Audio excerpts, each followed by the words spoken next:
মাথার চুল থেকে পায়ের নখ পর্যন্ত গোটা বিবরণটা আব্দুল্লাহ ইবনে সালামের মুখস্থ আছে।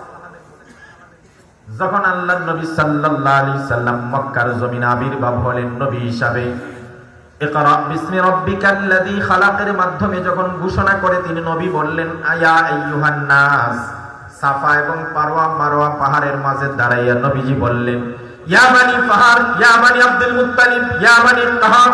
সব গোষ্ঠীর লোকদেরকে দেখে বললেন, কুলু লা ইলাহা ইল্লাল্লাহু তুফলিহুন। তোমরা তিনবার হাজার খোদা বাদ দিয়ে এক আল্লাহকে মানো, তোমরা সফল হয়ে জান্নাতে যাবে।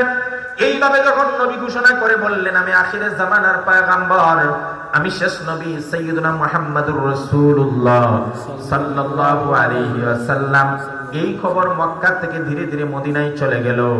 মদিনায় থাকতো ইহুদিরা, সব ইহুদিরা সাধারণ জনগণরা গিয়া তাদের আলেম আব্দুল্লাহ ইবনে সালামের কাছে বলছে, ও আলেম সাহেব, আপনি তো তাওরাত কিতাবের বড় আলেম, আপনি তো জানবেন আখিরি জামানার পয়গম্বর কোথায় আসবে, কেমনে আসবে, কিভাবে আসবে, কার ঘরে আসবে, তার অবস্থা কি হবে। মক্কায় শুনছি একজন নবী দাবি করছে, বাবার নাম আব্দুল্লাহ, মায়ের নাম আমিনা, কুরাইশ বংশের জন্ম, নাম হলো মুহাম্মদ। আপনি বলুন তো দেখি, যেই লোকটা মুহাম্মদ নামে শেষ নবী দাবি করছে, উনি কি আসলে সত্য নবী নাকি মিথ্যা নবী? জিজ্ঞেস করছে উকিলের কাছে, নবী সত্য না মিথ্যা এটা জিজ্ঞেস করছে কোন ব্যারিস্টারের কাছে? কথা কয় না কেন?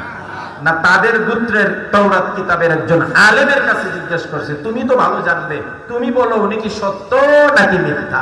তাহলে বোঝা গেল কেউ নবী দাবি করলেই তাকে সত্য বলা যাবে, কেউ পীর দাবি করলেই তাকে বিনা বাক্যে